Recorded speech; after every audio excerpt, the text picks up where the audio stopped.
If you read ቅዱስ ቁርአን ብታነቡ የሚለው በሱራ አልኢምራን ምዕራፍ 3 አንቀጽ ቁጥር 104 ላይ ከናንተ መሃል የተወሰኑ ሰዎች በቡድን ይውጡና የትኛው መጥፎ የትኛው ጥሩ እንደሆነ ይንገሩ ይላል።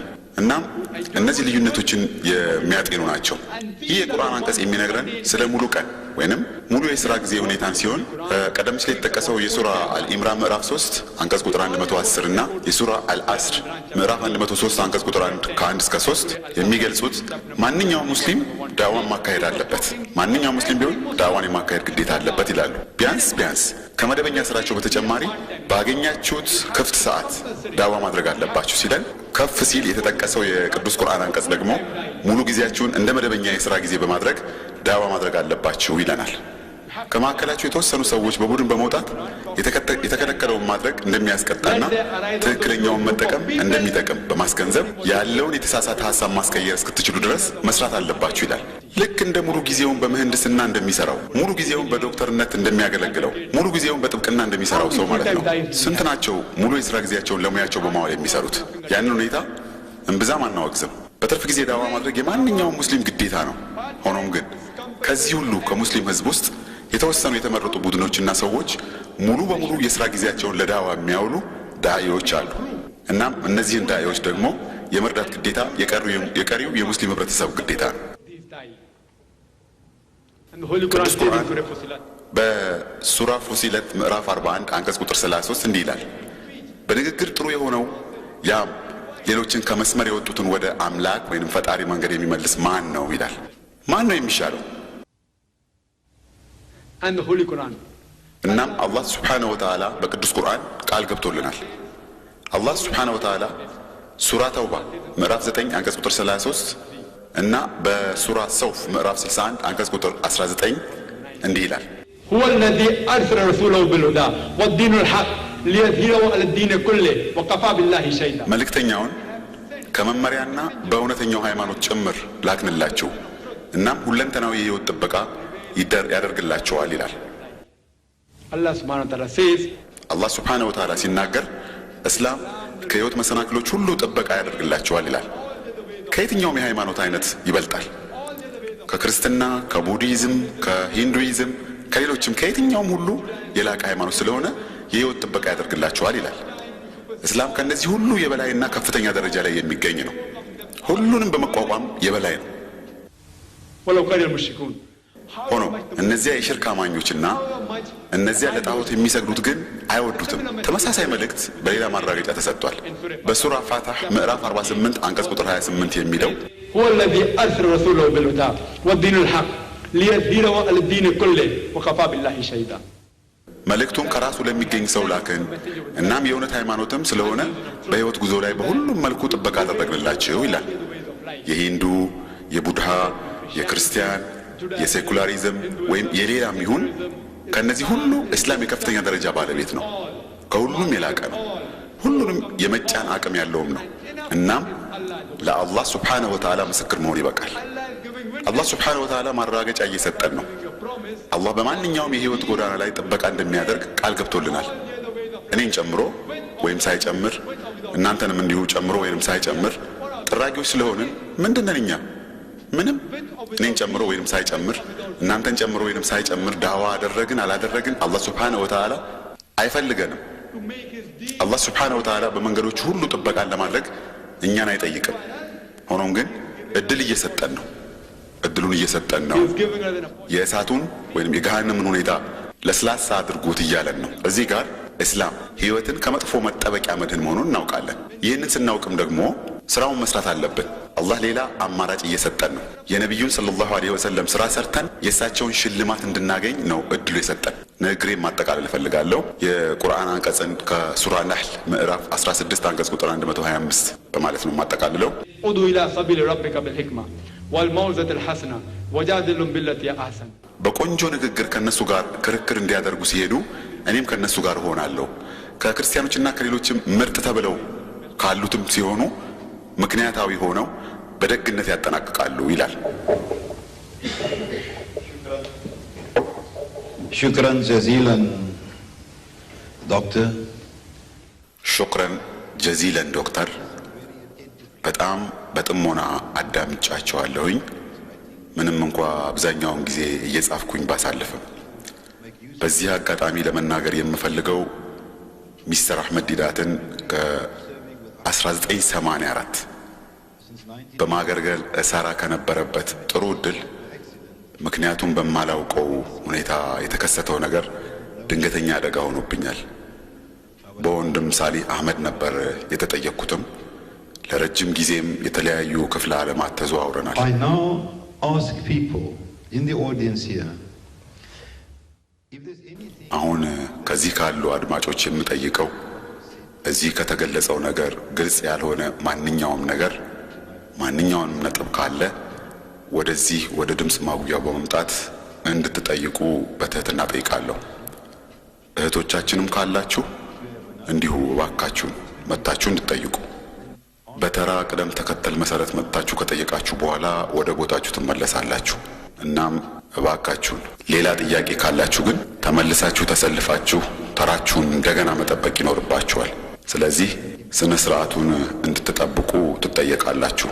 ሰውየው ላይ ጠያቂው ላይ እንዳትጮሁ የፈለገውን አይነት ጥያቄ ይጠይቅ። ከቀረበው ርዕስ ውጪ የሆነ ጥያቄ እዚህ መጣችሁ እንዳትጠይቁ። አመሰግናለሁ።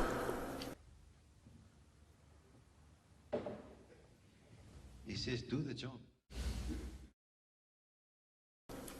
ግልጽ በሆነ ሁኔታ በአህመድ ዲዳት ካሁን በፊትም ተብራርቶላችኋል። እንዲሁም ጥሩ ተደርጎም ተጠቅሶ በቀላሉ እንዲረዳ ብዙ ማጣቀሻዎች ተቀምጠውልናል። በዶክተሩም እንደተገለጸው በኮምፒውተሩም ውስጥ ታገኙታላችሁ። በዛሬው ምሽትም ከቁርአንና ከመጽሐፍ ቅዱስ በደንብ በሚያረካ መልኩ ተገልጿል። እናም እባካችሁን ያልተረዳችሁትን ከመጠየቅ ወደ ኋላ አትበሉ። አሰላሙ አለይኩም ወራህመቱላሂ ወበረካቱ። የኔ ጥያቄ እኔ የምማረው አብዛኞቹ ተማሪዎች ሙስሊም ያልሆኑበት ትምህርት ቤት ውስጥ ነው። እነዚህ ልጆች ወደ እስላም እንዲመጡ እንዴት መጋበዝ እንዳለብኝ ሊመክሩኝ ይችላሉ? Brother asked a very good question. ወንድሜ ጥሩ ጥያቄ ነው የጠየቀው። እሱ የጠየቀው የሚማረው ሙስሊም ያልሆነ ትምህርት ቤት ውስጥ እንደመሆኑ አብዛኞቹም ተማሪዎች ሙስሊም ስላልሆኑ እንዴት ነው ወደ ሙስሊም እንዲቀላቀሉ መጋበዝ ያለብኝ ነው ያለው። እናም እጅግ ብዙ በርካታ የዳዋ ዘዴዎች አሉ። ምርጡ ከሁሉም የሚበልጥ የሚባል ባይኖርም እኛ መርጠን የምንጠቀምበት ስለ እስላም ጥሩ ነገሮችን ከመናገር በእርግጥ በርካታ ስለ እስላም ጥሩነት የሚያወድሱ ነጥቦች እንዳሉ ብናውቅም እነዚህን ከመናገር ይልቅ መከተል የሚሻለው በቅድሚያ ሙስሊም ያልሆኑትን ስለ እስላም ስህተት የምትሉትና መጥፎ የሚሰማችሁ ምንድነው ብላችሁ ጠይቋቸው። ስለ እስላም መጥፎ ናቸው የምትሏቸው ሁኔታዎች የትኞቹ ናቸው ብላችሁ ጠይቋቸው። ምክንያቱም ስለ እስላም ጥሩነት በሺህ የሚቆጠሩ ብታቀርቡና ብትነግሯቸው እነዚያ ሙስሊም ያልሆኑት ስለ እስላም ሁለት መጥፎ ወይንም ኔጋቲቭ የሚሏቸው ነጥቦች በአእምሯቸው ስላሉ በፍጹም ከእናንተ ጋር አይስማሙ። በሌሎች በሺዎች በሚቆጠሩ ጥሩ ነገሮች ሲስማሙ በሁለቱ ነጥቦች ምክንያት ግን እሺ አይሉ። እነዚህም ሁለት ነጥቦች የሚባሉት አንደኛው እነዚህ ሙስሊሞች ከአንድ በላይ ሚስት ያገባሉ፣ እንደገና ደግሞ እነዚህ ሙስሊሞች ይገረዛሉ ይላሉ። እናም ከእናንተ ጋር ለማቀራረብ በጥያቄ መጀመር ሲኖርባችሁ ስለ እስላም የማትስማሙበት ነገር ምንድነው ብላችሁ ጠይቋቸው። እናም አብዛኛው ሙስሊም ያልሆኑ ሰዎች ከ15 እስከ 20 ያልበለጠ ጥያቄ ነው የሚያቀርቡላችሁ። ከዚህ አይበልጥ። ከእስላም ጋር የሚቃረኑበት ከ15 እስከ 20 የሚሆን ጥያቄ በላይ የላቸው። እመኑ። በአብዛኛው የሚያነሷቸው የተለመዱ ጥያቄዎችን በመያዝ ማለት ነው። ያም ለምሳሌ ለምን ሙስሊም ከአንድ በላይ ሚስት ያገባል? ለምን ሴቶችን ከራሳቸው ስራ አደረጓቸው? ለምንድን ነው የሁለት ሴቶች ምስክርነት ከአንድ ወንድ ምስክርነት እኩል የሚታየው?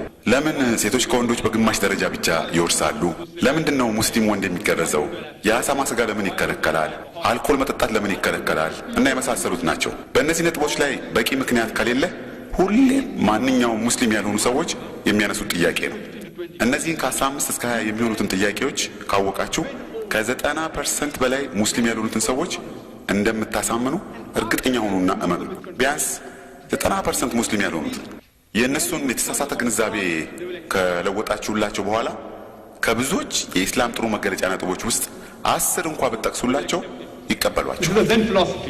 If the cup is filled and if you ቅድሚያ መያዣውን ወይንም ሲኒውን ወይንም ደግሞ የሆነች ባዶዋን ዕቃ ሞልታችሁ ከሞላው ላይ ብትጨምሩበት ከንቱ ይፈሳል። ስለሆነም ቅድሚያ መያዣውን ባዶውን ካዘጋጃችሁና ከዚያም የሚፈልገውን በውስጡ መሙላት ትችላላችሁ። እናም በቅድሚያ ምንድነው የምናደርገው? ወጣቶችን እናበረታታለን። እነዚህን ከ15 እስከ 20 የሚሆኑትን ጥያቄዎችን እንዲያውቋቸውና እንዲመልሷቸው በደንብ ማዘጋጀት ነው።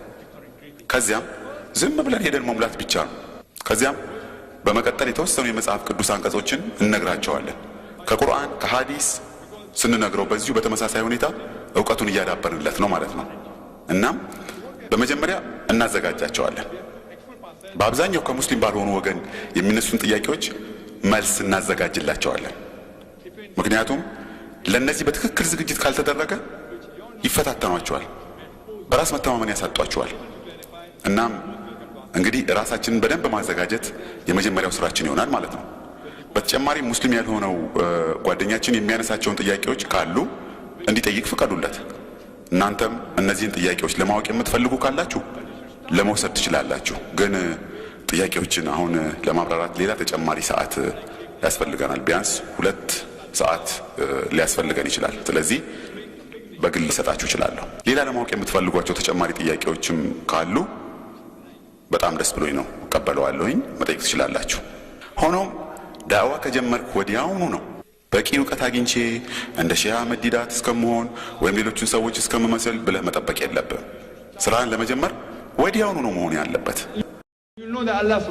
አላህ ሱብሓነሁ ወተዓላ በሱረቱል አንከቡት ውስጥ እንዲህ ይላል፣ ምዕራፍ 29 አንቀጽ ቁጥር 69 ለአላህ ሱብሓነሁ ወተዓላ መንገድ ትልቅ ጥረት ካደረግ አላህ ሱብሓነሁ ወተዓላ አውራ ጎዳናህን ይከፍትልሃል ይላል። ሌላ በደንብ ያድርግባህ ልዩ ጥያቄ ካለ ማንሳት ትችላለህ። ወይም ከቀረቡት ከተሰጠህ ምላሽ ግልጽ ያልሆነ ነገርም ካለ እንኳን ደህና መጣ ብዬ እቀበልሃለሁ። ከሶማሊያ የተገኘው ብቸኛው ተሳታፊ ልጅ እንኳን ደህና መጣህ እላለሁኝ።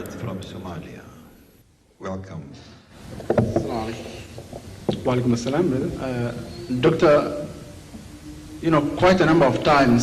ዶክተር ለበርካታ ጊዜያት በተደጋጋሚ በዚህ በከተማ ካሉ ጎዳናዎች በአንዱ ላይ ሙስሊም ባልሆኑ ሰዎች እንድቆም ተደርጌያለሁ። የክርስትና ሃይማኖት ትክክለኛ ሃይማኖት ነው ብዬ አምኜ እንድቀበል ነበር። እነዚያን ሁኔታዎችን ለመለወጥ ፈታኝ አስቸጋሪ ጥያቄዎች ከሁሉም ወገን ይነሳሉ ነበር። የመጣሁት ከሶማሊያ ሲሆን ህዝቧም 100% ሙስሊም ከሆኑባት በመምጣቴ በጣም ነበር የተገረምኩት። ጥቁር ሆኖ በአግባቡ ሰላቱን የሚሰግድ አላያችሁ ይሆናል፣ ወይንም ነጭ ሆኖ ደግሞ ሙስሊም የሆነ አላያችሁ ይሆናል። በዚህም ዓለም ክፍል የሆነ መፍትሄ የሚያስፈልገው ችግር አለ። ምክንያቱም ወደ ተለያዩ መስጊዶች በመሄድ ስንሰግድ ጥቁር የሆኑ ሲሰግዱ አላዩ ይሆናል። ነጭ ሰው ሙስሊም ሆኖ አያውቁ እንደሆነ እንጂ ምንድነው ይሄን የሚፈጥረው? ሌላው ደግሞ የእስልምና ሃይማኖት የተፈቀደው ለተወሰኑ ህዝቦች ቀለም፣ ጎሳ ወይንም ብሔር ነው ወይንስ ለሁሉ ብሔር ዘር የተሰጠ ነው? እናም ነብዩ ሰለላሁ ዐለይሂ ወሰለም ኢስላም በቅድሚያ ለአረብ እንደተፈቀደ እና ከዚያም በሁለተኛ ደረጃ አረብ ላልሆኑ እንደተሰጠ ትኩረት ሰጥተው ተናግረዋል። እና በየጎዳናው ላይ እንደቀድሞ የተደረገው መጽሐፍ ቅዱስ እየተሰጠን የተለያዩ ጽሑፎችን እየሰጡን ትክክለኛውን እምነት ይህ ነው ተቀበሉ እየተባልን ስለሆነ የሚሰጡን ምክር ካለ ለማጠቃለል 2 ጥያቄዎችን ማወቅ እፈልጋለሁ። የመጀመሪያው ጥያቄ እስላም ሃይማኖት ለተወሰኑ ህብረተሰብ ክፍሎች የተሰጠ ነው ወይንስ ለሁሉ የሰው ዘር የጋራ መጠቀሚያ ነው? ሁለተኛው የእስልምና ሃይማኖት አረቦች፣ ነጮች እና ጥቁሮች አበላልጦ ያህል? አመሰግናለሁ። The brother has asked several questions. Alhamdulillah. We had a person coming up later on asking several. ወንድማችን በርካታ ጥያቄዎች አሉት። አልহামዱሊላህ ብዙ ቀጣይ ጥያቄዎች እንዲነሱ የረዳ ይመስለኛል። አልহামዱሊላህ ከተነሱ ጥያቄዎች ሳልመልስ እንዳልቀር በኋላ ላይ የረሳሁት ካለ እንድትረዱኝ። ምክንያቱም 3 እና 4 ጥያቄዎች ስለሆኑ በአንድ ላይ የተነሱት እንዳልስትና ነጥቦቹ እንዳልጥላቸው። የመጀመሪያው እስላም ለአረቦች ብቻ ነውን በማለት ነው ወንድማችን የጠየቀው። ሁለተኛው እስላም የተሰጠው ለአረቦች ብቻ ነበርን የሚል ነው። ሶስተኛው እንዲሁም የሌሎች የዓለም ህዝቦች እንዲያስተላልፉ ለአረቦች ነበር የተሰጠው። አራተኛው ክርስቲያኖች በየመንገዱ እያስቆሙን መጽሐፍ በመስጠት ይህንን ተቀበሉ ብለው ስለሚያስቸግሩን እንዴት ልናሳምናቸው እንችላለን? አምስተኛው እናም ጥቁር ወይንም ሌላ ነጭ የሆነ ሰላትን የሚሰግድ ሰው አላየሁም ለምንድን ነው ነው ያለው። ከመጀመሪያው ጥያቄ ስነሳ እስላም ለአረቦች ብቻ ነው የተሰጠው የሚለው ጥያቄ ማለት ነው። መልሱ በቅዱስ ቁርአን ውስጥ ተሰጥቷል ወንድሜ። ከነቢዩ መሐመድ ሰለላሁ ዐለይሂ ወሰለም በፊት የነበሩት መልእክተኞች ቁርአንን ከማምጣቱ በፊት የነበሩት ሁሉ በጊዜና በአካባቢ የተገደቡ ነበሩ። ይሰሩ የነበረው ለራሳቸው አካባቢ ህብረተሰብ ብቻ ነበር። ቁርአንን ካነበባችሁ በሱራ አልኢምራን ውስጥ ምዕራፍ 3 አንቀጽ ቁጥር 49 ኢየሱስ የተላከው ለእስራኤል ህዝብ ነበር። በሱራ ሶፍ ምዕራፍ 61 አንቀጽ ቁጥር 6 ደግሞ እኛ ኢየሱስን ሰየም ነው ለእስራኤል ህዝብ ይላል። ግን ኢየሱስ ሰራ የነበረው ወይም ያስተምር የነበረው ለአይሁዶች ብቻ ነበር። መጽሐፍ ቅዱስን የምታነቡ የሚለው ተመሳሳይ ነገር ነው። መጽሐፍ ቅዱስ ውስጥ በማቴዎስ ወንጌል ምዕራፍ 10 አንቀጽ ቁጥር ከ5 እስከ 6 እንዲህ ይላል። ኢየሱስ ክርስቶስ ለሐዋርያቱ ነገራቸው፣ ወደ ሌሎች ሰዎች እንዳትገባ ከእስራኤል በስተቀር ጀንታይንሶች ከተማ እንዳትገባ ወደ ሳምሬቲን ከተማም እንዳትገባ ይሁን ይላል። ኢየሱስም በማቴዎስ ወንጌል ምዕራፍ 15 ቁጥር 24 እንዲህ ብሏል፣ እኔ አልተላኩም ግን ወደ ጠፉት በጎች እስራኤል ይላል። ይህም ማለት ኢየሱስ የተላከው ለእስራኤላውያን ብቻ ነበር፣ ለእስራኤል ህዝቦች ለአይሁዶች ማለት ነው። በተመሳሳይ ሁኔታ ሁሉም የቀድሞ መልእክተኞች የተላኩት ለራሳቸው ህዝብ ሲሆን መልእክቱም በጊዜ ውስጥ የተወሰነ ነበር። ቅዱስ ቁርአንን ካነበባችሁ ሱራ አንቢያ ምዕራፍ 21 ቁጥር 107 ሲያብራራ ወማ አርሰልናከ ኢላ ረሕመተ ሊልዓለሚን እኛ አላክንም ግን እንደ ደግነት ለሁሉም የሰው ዘር እንጂ ለሁሉም ፍጡራን ለሁሉም የዓለም ክፍል ይላል። ሙሐመድ ሰለላሁ ዐለይሂ ወሰለም ለአረቦች ብቻ አልነበረም የተላኩት፣ ለሙስሊም ህብረተሰብ ብቻም ሳይሆን ለዓለም ለሁሉም ለመላው ዓለም ክፍል ነበር የተላኩት። እንደገና በቅዱስ ቁርአን በሱራ ሳባ ምዕራፍ 34 ቁጥር 28 ምን ይላል? ዓለም አቀፍ መልእክተኛም ያም ለሰዎች እንደ መመሪያ እንዲሆን መረዳት ላልቻሉት ነው ይላል። ተወዳጁ ነብዩ ሰለላሁ ዐለይሂ ወሰለም ለሁሉም የሰው ዘር ነበር የተላኩት። እናም ቅዱስ ቁርአንም ለአረቦች ብቻ አልነበረም የተላከው፣ ለሙስሊሞችም ብቻ አይደለም። ቁርአንን ብታነቡ ሱራ አልኢብራሂም ምዕራፍ 14 ቁጥር 52 ላይ እነሆ መልእክቱ ለሁሉም የሰው ዘር እናም ይውሰዱት እናም ይወቁት አንድ አላህ ብቻ እንዳለ ልክ አንተን እንደሚቀጥሙ አይነቶቹ ሰዎች ማለት ነው። በድጋሚ ቁርአን ውስጥ በሱራ አልበቀራ ምዕራፍ 2 ቁጥር 185 ረውንታል ቁርአን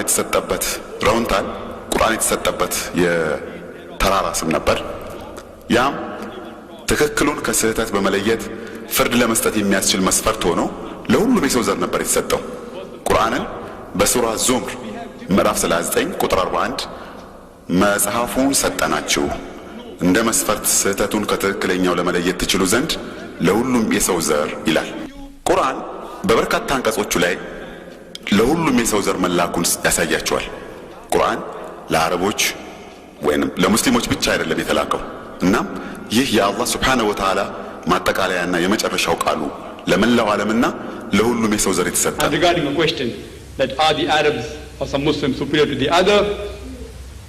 ሌላው ጥያቄ አረቦች ለሌሎች የህብረተሰብ ክፍሎች የበላይ ናቸው ለሚለው ተወዳጁ ነብያችን ሰለላሁ ዐለይሂ ወሰለም የትኛውም አረብ ቢሆን አረብ ላልሆነው የበላይ አይደለም ብለዋል። አረብ ያልሆኑትም ለአረቦች የበላይ አይደሉም። የትኛውም ጥቁር ለነጭ የበላይ አይደለም፣ የትኛውም ነጭም ለጥቁሮች የበላይ አይደለም። እናም ቅዱስ ቁርአን በሱራ ውጅራት ምዕራፍ 49 አንቀጽ ቁጥር 22 ኢና ኸለቅናኩም ሚን ዘክሪን ወኡንሳ ወጀዐልናኩም ሸዑበን ወቀባኢለ ለተዓረፉ ኢነማ አክረመኩም ኢንደላሂ አትቃኩም ኢነላሃ አሊሙን ከቢር። ሁሉንም እናንተን የሰው ዘሮችን ከአንድ ከወንድና ከሴት አካል ፈጠርናችሁ። እናም እናንተ በብሔርና በጎሳ ልትለያዩ ትሞክራላችሁ። መለያየታችሁን ሳይሆን መተባበራችሁን ጠንክሩበት ይላል። በአላህ ሱብሓነሁ ወተዓላ አይን ከሁሉም በበለጠ የሚታየውና የሚከበረው ተቅዋ ያለው ቅድስናና ጻድቅነት ያለው ጥሩ አመለካከት ያለው ነው። እነዚህ ሶስቱን በማየት ነው ለፍርድ የሚመለከተው። እናም ፍርድ የሚይዘው ጎሳን አይደለም፣ ቀለምን አይደለም፣ ሀብት አይደለም፣ እድሜ አይደለም፣ ጾታም አይደለም። አላህ ሱብሓነሁ ወተዓላ ቀደም ሲል ራእዮችን የገለጸው ለአይሁዶች ነበር። ከሌሎች ህዝቦች የተመረጡት አይሁዶች ነበሩ። ለመጨረሻውና ለማጠቃለያው የምስክርነት መጽሐፍ ለመስጠት የመረጠው ግን አረቦችን ነበር። እንዴት ትቆጣጠራቸዋላችሁ? እናም ልትነግሯቸው ይገባል። ማረጋገጥ አለባችሁ። ተገቢውን ማረጋገጫ መስጠት አለባችሁ። እነሱም ምን ማረጋገጫ እንዳላችሁ ይጠይቋቸዋል። እናንተም ይህ የእውነት ሃይማኖት መሆኑን ልታረጋግጡላቸው ይገባል። እናም የፈለጉትን ቢሉ ማመዛዘን ይኖርባቸዋል። ኢየሱስን እግዚአብሔር እንዲወለድ ያደረገው በእንግሊዝኛው ቢጎተን ሰን ልጁ ነው ቢሏችሁ አለመሆኑ የምታሳምኑበት በርካታ ማረጋገጫ አሉላችሁ። ከመጽሐፍ ቅዱስም ማረጋገጫ ማቅረብ ትችላላችሁ። ማለትም በመጽሐፍ ቅዱስ ውስጥ የሚያጠራጥር አንቀጽ አለመኖሩን ለማሳየት ትችላላችሁ። ኢየሱስን ራሱን ፈጣሪ ለኔ ስገድልኝ እንዳለው ከመጽሐፍ ቅዱስ ውስጥ ማግኘት ትችላላችሁ። እናም እነሱ የሚያደርጉት ሙከራ በኢየሱስ ብቻ ማመን እንደሚያድን ሲነግሯችሁ ማረጋገጫ ነጥብ መጠየቅ አለባችሁ። ማረጋገጫ ጠይቋቸው። በቀላሉ እውነተኛ ሃይማኖት ቢሆን ኖሮ የጊዜ ገደብ አይሰጠውም ነበር። ለተወሰነ ጊዜ ብቻ አይፈቀድለትም ነበር። ለምሳሌ ድሮ የተአምራት ዘመን ነበር። ሰዎች የፈጣሪ መላእክት ለመሆናቸው ለማሳመን ተአምራትን ያሳዩ ነበር። ከዚያ ቀጥሎ ደግሞ የቅኔ ዘመን መጣ። አልহামዱሊላህ ቁርአን የጊዜ ገደብ ዘመንን አለፈ። ቁርአን የተአምራቶች ሁሉ ተአምር ነው። ከዚያም የሥነ ጽሑፍና የቅኔ ዘመን መጣ። አንድ የሚስማሙበት የነበረው ትክክል ነው ብለው የተቀበሉት ትክክለኛው በዓለም ላይ የሚገኝ በአረብኛ የተጻፈው ነው ብለዋል። ዛሬ የሳይንስና የቴክኖሎጂ ዘመን ነው። ቁርአንን ካረጋገጣችሁ ከሳይንስና ከቴክኖሎጂ አመለካከት አንጻር ብታዩት አሁንም ከጊዜ ገደብ ዘመን አልፏል። ከዚያ ርቆ ከሳይንስና ቴክኖሎጂ እንኳን አልፎ መጥቋል። እናም እኔ ቁርአንና ዘመናዊ ሳይንስ በሚል ርዕስ ንግግር አቅርቤያለሁኝ። ያም የጊዜ ገደብን ዘመን አልፎ የሳይንስና ቴክኖሎጂን ዘመን አልፎ መምጠቁን የሚያስማማ ነጥብ በማቅረብ የተረጋገጠበት ነበር። አንድም የቁርአን አንቀጽ ከዚያ ጋር የሚጻረር ተብሎ የሚነሳ ማረጋገጫም የሚቀርብበት የለም። ወደ መጽሐፍ ቅዱስ ስትመለሱ ግን በርካታ እጅግ ብዙ ከሳይንስ ጋር የማይጣጣሙ ነጥቦችን ታገኛላችሁ። ያንን ብቻ በማንሳት ማነጋገር ይቻላል። በወንጌል የመጀመሪያው ምዕራፍ ውስጥ ራሱ የመጀመሪያዎቹን አንቀጾች እንኳን ብትመለከቷቸው ሳይንሳዊ ያልሆኑ መሆናቸው ማረጋገጥ ይቻላል። ያም ይበቃል። እናም የዚሁ ማረጋገጫ ካሴቴን ማግኘት ትችላላችሁ። እናም ከሱ ማየት ትችላለህ ወንድሜ። እናም በካሴት ውስጥ የአላህ ሱብሓነሁ ወተዓላ ቃሎች ከቁርአን የተወሰዱ ስለሆነ ታገኛቸዋለህ። ያንተው አይነት ጥያቄን ተጠይቄ የመለስኩበት እዚያው ላይ አለ። ሌላው የሰላት ጥያቄ ነው የተነሳው። ጥያቄው ጥያቄ ነው ቢባል እናንተ ለምን ሙስሊም ትሆናላችሁ? ሰላትን እኛ እንደምንጸልየው ጸልይ ቢሏችሁ እኔ ብሆን የምመልስለት መጽሐፍ ቅዱስ ውስጥ ካነበብኩ በኤክሶደስ ወይም በስደት መጽሐፍ ተጠቅሷል። በስደት መጽሐፍ ምዕራፍ 3 አንቀጽ ቁጥር 5 ውስጥ ኃያሉ ጌታ ለሙሴያውያን ሲነግር የተናገረውን በዚያው ውስጥ መጥቀስ ትችላላችሁ። በቅዱስ ቁርአን ውስጥም ተመሳሳይ ነገር ተገልጿል። በሱራ ጣሃ ምዕራፍ 20 አንቀጽ 11 እና 12 ላይ ሙሴያውያን ወደ እሳቱ ሲጠጉ እሱ ጭንቀት ተሰማው። ሙሴያውያን ጫማዎቻቸውን ከእግሮቻቸው አወጡ፣ ለእናንተና ለተውራት ውጤት ደህንነት ሲባል ይላል። ይህ ለሙሳ አለይሂ ሰላም የተሰጠ መመሪያና ዛሬም እንደ ሙስሊምነታችን የምንከተለው ነው። ግን እናንተ ክርስቲያኖች የራሳችሁን መጽሐፍ ቅዱስ እንኳን አትከተሉ። ሆኖም ለሌሎች ሰዎች እኛ ማለት የምንችለው በስግደት ቦታዎቻችን ንጹሆች ነን፣ ከምንም ቆሻሻ ከሚያስከትል ነገር ጥንቁቆች ነን። ስለሆነም በስግደታችን ቦታ ስለ እግሮቻችን ሁኔታ አንጨነቅም፣ ቀድመን ተዘጋጅተን ስለመጣን። እናም ስጁድ የምናደርግበትን ቦታ ማጽዳት አያስፈልገንም። በቅዱስ ቁርአን በሱራ ማኢዳ ምዕራፍ 5 ቁጥር 6 ውስጥ ተገልጿል። ለሰላት ከመቅረባችሁ በፊት እጆቻችሁን መታጠብ አለባችሁ፣ ፊቶቻችሁን መታጠብ አለባችሁ፣ እስከ ክርኖቻችሁ ውሃ ማዳረስ አለባችሁ፣ ራሳችሁን በውሃ ማበስ አለባችሁ፣ እግሮቻችሁንም ታጠቡ። ይህንን በመታጠብ መልክ ፈጽሙት። ክርስቲያኖችን እንዲህ ልትሏቸው ትችላላችሁ። በመጽሐፍ ቅዱሳቸው ውስጥ በስደት መጽሐፍ ውስጥ ምዕራፍ 14 አንቀጽ ቁጥር 31 ውስጥ ተጠቅሷል። ምን ይላል? ሙሴያውያንና አሮኖች እጆቻቸውን ፊቶቻቸውን ከጌታቸው ፊት ከመቅረባቸው በፊት ታጥበዋል በሏቸው። ተመሳሳይ ነጥብ በድርጊት መጽሐፍ ውስጥ ምዕራፍ 7 አንቀጽ ቁጥር 30 ተጠቅሷል። ጳውሎስና ሰዎቹ ከጌታቸው ፊት ከመቅረባቸው በፊት ታጥበዋል ይላል። እና ለምንድን ነው የእነሱን እጥበት ሁኔታ ያስቀሩት? ስለሆነም በቁርአንና በመጽሐፍ ቅዱስ ላይ ያሉትን ለማያምኑት ለሌሎች ሰዎች የምንለው ከሁሉም የምንበልጥ ንጹህ ሰዎች ነን። ከፈጣሪያችን ፊት ለስግደት ከመቆማችን በፊት ራሳችንን ንጹህ ማድረግ እንሻለን እንላለን። ሌላው የሶላት ነጥብ በጣም ተመራጩ የሶላት ነጥብ ስጁድ ነው። ማንኛውንም የስነ አእምሮ ባለሙያ ስንጠይቅ የሚነግሩን ምንድን ነው መሰላችሁ? አእምሮ በቀጥታ በእነሱ በሰዎቹ ቁጥጥር ስር እንዳልሆነ ነው። እዚህም እዚያም በማሰብ በመጨነቅ ይቀጥላል ይላሉ። እናም በሶላት ላይ ሳለን ወደ ሌላ ነገር ማሰቡን እንቀጥላለን። ታዲያ አእምሯቸው በቀጥታ በእነሱ ቁጥጥር ስር አይደለችም ማለት ነው። የስነ ልቦና ትምህርትም ወይንም ሳይኮሎጂ የሚነግረን አእምሮን ለመያዝ ሰውነትን መያዝ ይለናል። እኛ ሙስሊሞች ሰላት ላይ ሳለን የሐሳብ መበታተን አይታይብንም። ስጁዳችንን እንፈጽማለን። እናም ሌሎች ተጠራጣሪዎች ከሚያደርጉት የተሻለ እኛ ሙስሊሞች ሰላታችንን በትክክል እናከናውናለን። ታዲያ ወንድሜ ስጁድ የሚለው ቃል ከሰላት ውስጥ በጣም ጠቃሚው ቃል ነው። በቁርአን ውስጥም ከ92 ጊዜ ያላነሰ ተገልጿል። እናም ለክርስቲያኖች መጥቀስ ማመልከት አለብን። ማለትም And you can point out to the Christian that if you read your Bible, it's mentioned in the book of Genesis.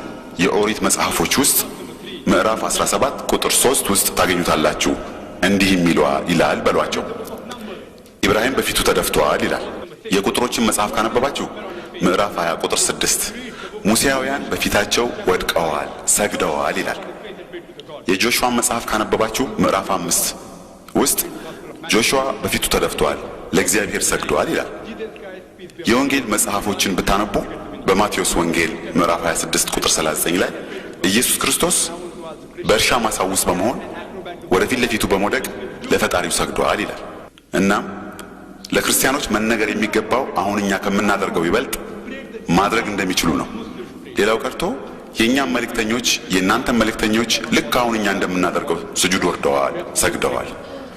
አሁንም ቢሆን ለቁርአን ወይም ለመጽሐፍ ቅዱስ ግድ የለንም የሚሉ ሰዎች ያጋጥሟቸዋል። እኛ መጠቀም ያለብን ሂክማ ነው። ምክንያት ስነ አመክንዮ እና ሳይንስን መጠቀም አለብን። ስነ አመክንዮ ሎጂክ የሚለውን ቃል የሚተካ ነው።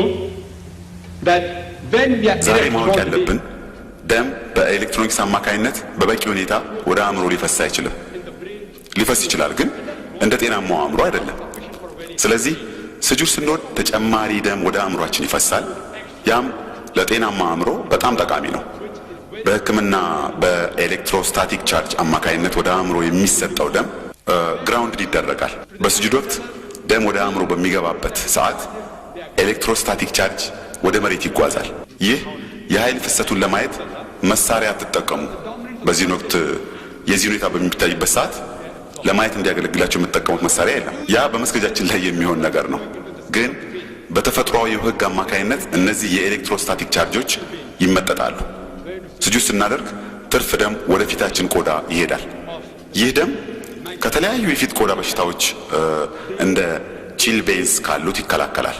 ስጁድ በምናደርግበት ሰዓት በእጢዎች አማካይነት ይፈጠር የነበረውን በሽታ ማለትም አሳኒሳይተስ የተባለውን በሽታ ስለመኖሩ መረጃ የምናገኘው ዝቅተኛ የነበረውን ከፍ ያደርገዋል። ስጁድ ካደረጋችሁ ከተለያዩ የመተንፈሻ ቧንቧ በሽታዎች ትጠበቃላችሁ። ለጊዜው እነዚህን እንበል እንጂ በርካታ በሽታዎች አሉ። በሶላት አማካይነት ስጁድ ካደረግን በበሽታዎች የመያዝ እድላችን ዝቅተኛ ነው። ስጁድ ስንወርድ በሳምባ በሽታ የመጠቃታችን እድል በጣም አነስተኛ ይሆናል። ስጁድ ስናደርግ በሆድና በሳምባ መሃል ያለ ጡንቻችን ይገፋል። እናም ያ ሁኔታ ከሳምባ ዝቅ ብሎ ያለውን ክፍል ይገፋዋል። ምክንያቱም በምትተነፍሱበት ወቅት ሳምባ ከሚይዘው 2/3ኛውን ነው የሚያወጣው። ቀሪው 1/3ኛውን በሽፋን ይቀራል። ስጁድ ስታደርጉ በምትተነፍሱበት ጊዜ ታዲያ ያ ያለውን ሁኔታ ግን በሆዳችን ውስጥ ባሉት አካሎቻችን ግፊት ምክንያት በሚፈጠር ጫና ያቺ የምትቀረው 1/3ኛዋ እንኳን ሳትቀር ትወጣለች። የምትስቡት አየርም ትኩስ እንደመሆኑ ቀሪ የተቃጠለ አየርም ውስጥ ባለመኖሩ በሳምባ በሽታ ከመጠቃት ትጠበቃላችሁ ማለት ነው። በጣም ብዙ ጥቅሞች ነው ያሉት። በስጁድ ምክንያት ከሆድ ውስጥ ህመም ጥቃት የመጠበቅ፣ ሄርኒያ ከሚባለው በሽታ የመጠበቅ፣ ከኪንታሮት ወይንም ሄሞሮይድ የመያዝ እድልን ማሳነስ ከብዙ በጥቂቱ ናቸው። ሩኩዕ፣ ስጁድ እና ቅያም ስንፈጽም የልብ ጡንቻዎቻችንም ይንቀሳቀሳሉ። በዚህን ወቅት ደም ወደ ታችኛው አካላችን ያስተላልፋሉ ማለት ነው። ብዙ የጤና ፈውስ ለማግኘት ያስችላቸዋል። የሰላት አፈጻጸም ወቅት በተቀደሰ መንፈስ መሰጠት አለበት በሚል ያቀረብኩት ንግግር የያዘ በውስጡም እኛ ሙስሊሞች አሁን የምንሰግድበትን ሁኔታ ለምን እንደሆነ በደንብ የሚያብራራ ካሴት ፈልጉና አዳምጡን ያዘጋጀሁት ነው። ሆኖም ግን እኛ ሙስሊሞች አሁን ለተጠቀሱት ጥቅሞች ስንል መስገድ የለብንም። እነዚህ ተጨማሪ መስቦቹ ናቸው። ሙስሊም ያልሆኑትንም ለመሳብ ያገለግለናል። እኛ የምንሰግደው አላህ ሱብሓነሁ ወተዓላን ለማመስገን ነው። ለሱ ነው የምንሰግደው። እነዚህ ጤናዊ ጥቅሞቹ ግን ተጨማሪ ወይም ሌላ አገልጋሎቶች ናቸው። ዋናው ዓላማው አላህን ሱብሓነሁ ወተዓላ ለማመስገን ነው። ሆኖም ጥያቄህን እንደመለስኩልህ ተስፋ አደርጋለሁ ወንድሜ። አያችሁ ይህ ስብሰባ እሺ ባክን ወደፊት ለፊት ብትመጣ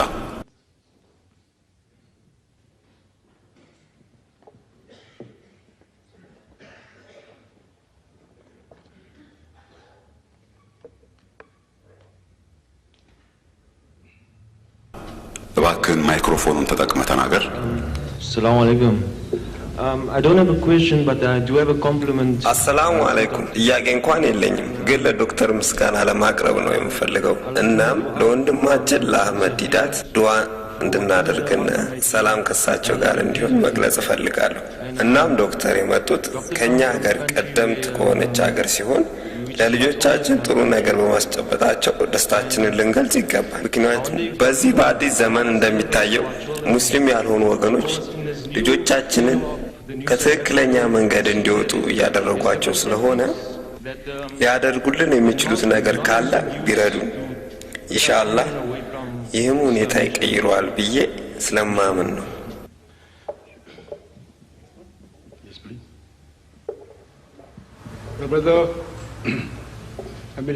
ወንድሜ ያቀረበውን ስለ አህመድ ዲዳት እኔም የምጋራው ሐሳብ ነው። በሰጠው ሐሳብ እኔም እስማማለሁ። በዚህ ሀገር ውስጥ ማለትም በዚህ በአዲስቷ ደቡብ አፍሪካ አዲስ ዘመን ልጆቻችን ላይ ተጽዕኖ ለማሳደር የሚጠቀሟቸውን የተለያዩ መንገዶች አሉ። ልጆቻችን መመለስ ያለባቸው ምን እንደሆነ ማሳወቅ የሚገባንና እንዲሁም እነሱ በእምነታቸው ጽኑ ሆነው መቆየት የሚችሉበትን ብቃት ማስጨበጥ ይኖርብናል። ኢንሻአላህ ከወር በኋላ ከኢስላሚክ ሪሰርች ፋውንዴሽን የሚነበቡ መጽሐፍት ወይንም ሌሎችንም ይላኩላቸዋል። የወንዶችም የሴቶችም ምድብ ክፍል አለን፣ ግን የልጆች ምድብ የለንም። ወንድሜም ልጆቹን ያዘጋጃል፣ ግን ይህ መሆን ያለበት ወዲያውኑ በሰዓቱ እንጂ ካደጉ በኋላ አይደለም። ስለ ኢስላም ማሳወቅ ያለብን ወዲያውኑ ነው። ኢንሻአላህ በሁለት ወራት ጊዜ ውስጥ ከልጆች ጥፋት እንድናለን። እናም ለወላጆች መምከር የምፈልገው በቪዲዮ ካሴቶች እዚህም አሉን፣ የቪዲዮ ካሴቶችን ማየት ትችላላችሁ። ልጆቻችንን በስራጥ አልሙስተቂም እንዴት መያዝ እንዳለብን ማወቅ አለብን። ዘመናዊውን ቴክኖሎጂ በመጠቀም አለባቸው። ከዚህ በተቃራኒ የሚሄደውን ጥንታዊውን አይደለም መገልገል ያለብን። ለምሳሌ አንድ ህፃን ጌሞችን መጫወት ይፈልጋል ወይንም ይወዳል። ጌሞችን አትጫወት፣ ስለ ኢስላም ብቻ አስብ አትበሉት። ከዚህ ይልቅ ያንን ህፃን ወደ ኢስላም የሚያመጡትን ጌሞች እንዲጫወት አበረታቱት። ለምሳሌ ሁላችንም ስለ ሞኖፖሊ ጌም ሁላችንም እናውቃለን። አወቃችሁት? ሞኖፖሊን ገንዘብ አላቸው። ፓውንድ ወይንም ዶላር በመጠቀም ልጁ እንዴት የንግድ ሰው እንደሚሆን ያስተምራሉ። መሬትን መግዛትና መሸጥን ያስተምራሉ። በተመሳሳይ በህንድ እኛም የንግድ ጨዋታ አለን። የህንድ ገንዘብን በመጠቀም መሬት ይገዛሉ። እንዲህ ያደረጉ ምን ያህል የመሬት ባለሀብት እንደሆኑ ወዘተ እያሉ ይጫወታሉ። የእነዚህ ጨዋታዎች እስላማዊ መልክ ደግሞ አለ። ከዩናይትድ ኪንግደም እና ከስቴትስ የታየና የተወሰደ ሲሆን የገነት መንግስትነት ይባላል የጨዋታው አይነት። በኮከቦች ምትክ ቢስሚላህ አለ። እናም ካርድ ታነሳላችሁ። ካርዱ ላይ ያለውን ታነባላችሁ። በዚህ ጨዋታ ወደ ኮከብ ጨዋታው መጣችሁ ካርድ ስታነሱ ወደ ዳንስ ክለብ ከሄዳችሁ 2000 ሶቫብ እንድትከፍሉት ይጠይቃቸዋል። ግን በቀን 5 ጊዜ ሶላት ከሰገዳችሁ 3000 ሶቫብ ለእናንተ ሽልማት ይሰጣችኋል ይላል። ለወላጆቻችሁ ከታዛችሁ ብዙ ሺህ ሶቫብ ሽልማት ታገኛላችሁ። አልኮል ከጠጣችሁ 5000 ሶቫብ መክፈል ይኖርባቸዋል። እናም ማንኛውም ሕፃን ጌሙን በሚጫወትበት ሰዓት ጌሙን እየወደደው ይሄዳል። እናም ያ ልጅ ዳንስ መሄድ ይወድና ያዘወትር ከነበረም ያቆማል። ጌሙን በሚጫወትበት ሰዓት ከመዝናናቱን በተጨማሪ ወደ ገነት እንዴት እንደሚሄድ ትምህርት ያገኛል። ሁላችንም ስለ እባቦችና መሰላሎች እናውቃለን። እባቦችና መሰላሎች የዚያም እስላማዊ ሆኖ የተዘጋጀ አለው። ጠጠሮችን ለመወርወር የምትጀምሩት ቢስሚላህ በማለት ነው። ጠጠሮችን ስትወረውር ከመሰላሉ ስር መነሻ ላይ ያርፍና የረመዳን ወር ከጾማችሁ ወደ ላይኛው ደረጃ ትተላለፋላችሁ ይላል። ያኛው የሚያስተምረው የመሰላል ጨዋታ የራስ ወዳድነትን ልምድ ማዳበር ነው፣ እስላማዊ ሳይሆን ያኛው።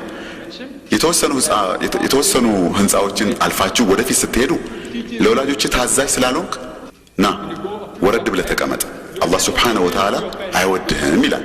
ትንሽ ህንፃዎችን አለፍ ስትሉ ደግሞ ቁርአን በየቀኑ ስትቀራ ስለነበር አንተ ወደ ላይኛው ከፍ ብለህ ተቀመጥ፣ ኃላፊነት ይሰጣል ይላል። ትንሽ አለፍ ስትሉ ውሸት ተናግረሃል፣ ካለህበት ውረድ ይለዋል። ሕፃኑ ጌሙ በሚጫወትበት ጊዜ ከመዝናናቱ ጎን እየተማረ ነው። ስለ ዲን አልሐቅ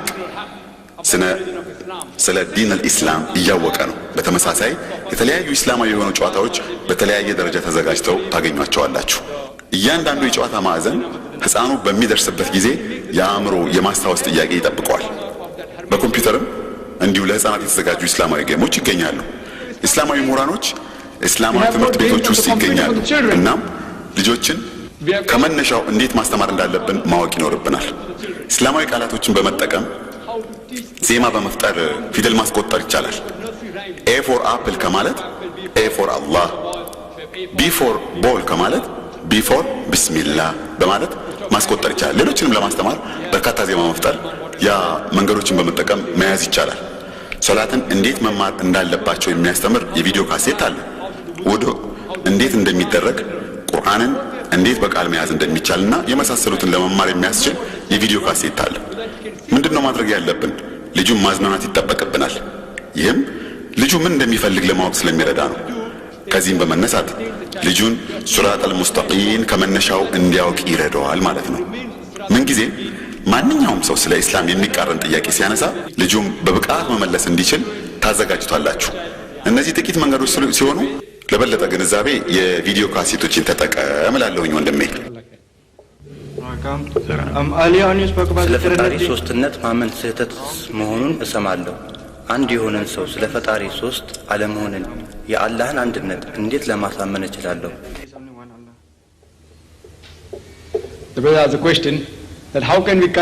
ወንድማችን የጠየቀው የክርስትና እምነት ተከታዮችን በፈጣሪ ሶስትነት ማመን ስህተት መሆኑን እንዴት ማሳመን ይቻላል በማለት ነው። እና መመኑኝ መጽሐፍ ቅዱስ ሙሉውን ብታስተውሉ የፈጣሪ ሶስትነትን በመጽሐፍ ቅዱስ ውስጥ የትም ቦታ አልጠቀሰም፣ አታገኙ። በእርግጥ ቁርአንን ብታነቡ ይህን የፈጣሪ ሶስትነትን የሚል ቃል ታገኛላችሁ፣ ከሁለት ያላነሰ ቦታ ታገኛላችሁ። ሱራ ኒሳን ምዕራፍ 4 ቁጥር 1 ብታነቡ የሚለው ፈጣሪ ሶስት ነው አትበሉ፣ ብትተውት ይሻላችኋል ይላል። የእናንተ አምላክና የኔ አምላክ አንድ አምላክ ነው። እናም ይህ ፈጣሪ ሶስት ነው የሚለው ቃል አትበሉት በማለት ያስጠነቅቃቸዋል። ሆኖም መጽሐፍ ቅዱስ ውስጥ በፍጹም የለም። የመጽሐፍ ቅዱስ አንቀጽ ሶስትነትን የሚያብራራ የሚመስል የሚጠቅሰው የዮሐንስ ሐዋርያ የመጀመሪያው መጽሐፍ ውስጥ ነው። ዮሐንስ ሐዋርያ ምዕራፍ 5 ቁጥር 7 የሚለው በገነት ውስጥ ሶስት መንግስታት ስላሉ እነዚህም አብ፣ ልጁና መንፈስ ቅዱስ እናም እነዚህ ሶስቱ አንድ ናቸው ይላል። ይህ ሶስትነት የሚለውን ቃል በጣም የቀረበ ሲሆን የንጉስ ጀምስ ትርጉምና የራስ አገላለጽ የሆነው መጽሐፍ ቅዱስ ብታነቡ ወይም የመጽሐፍ ቅዱስ ሪቫይዝድ ስታንዳርድ ቨርዥን ብታነቡ ያም በጣም በታወቁ የሃይማኖቱ ምሁራን ተስተካክሎ የተዘጋጀውና በተለያዩ 15 የክርስትና እምነት አባላት ወሳኝነት የቀረበውን ሲሆን ይህ የዮሐንስ ሐዋርያ መጽሐፍ ውስጥ የነበረውን ምዕራፍ 5 ቁጥር 7 እንዳላስፈላጊ ተቆጥሮ ተወግዷል። ልክ እንደ በካይ ሐሳብ ተቆጥሮ እንዲወጣና እንዲጣል ተደርጓል።